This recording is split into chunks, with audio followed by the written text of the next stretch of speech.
साथीहरू स्वागत छ तपाईहरुलाई मेरो अफिसियल युट्युब च्यानलमा।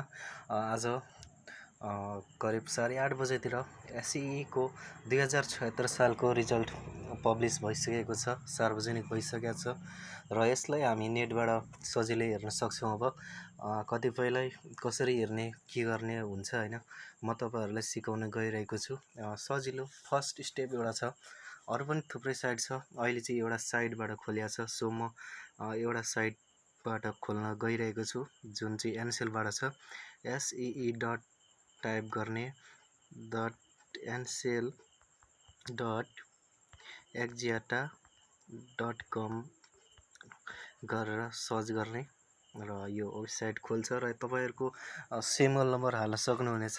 जस्तो म यहाँ एउटा सिमल नम्बर हेर्छु 00407734 र यसमा हाम्रो सो रिजल्ट भन्ने अप्सन छ र यसरी तपाईहरु हेर्न सक्नुहुन्छ। लु हेर्नुस् त यहाँ कंग्रेचुलेसन द जीपीए फर सिमल नम्बर 00407734 इज 2.25 यानी कि 2.25 जीपीए आएको छ। र तपाईहरु अरु कुनै हेर्न चाहनुहुन्छ भने, अझै साथीहरुको सिमल नम्बर हेर्न चाहनुहुन्छ भने ब्याक गर्नुहोस्, फेरि कसैको सिमल नम्बर हाल्नु होला।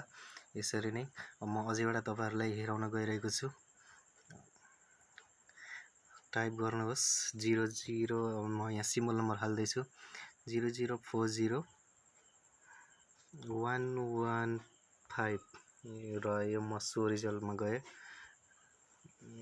यहाँ भएन 0040115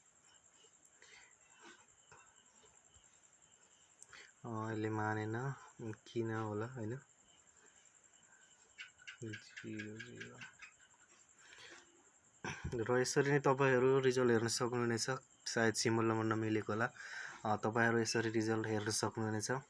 हस्त, धन्यवाद।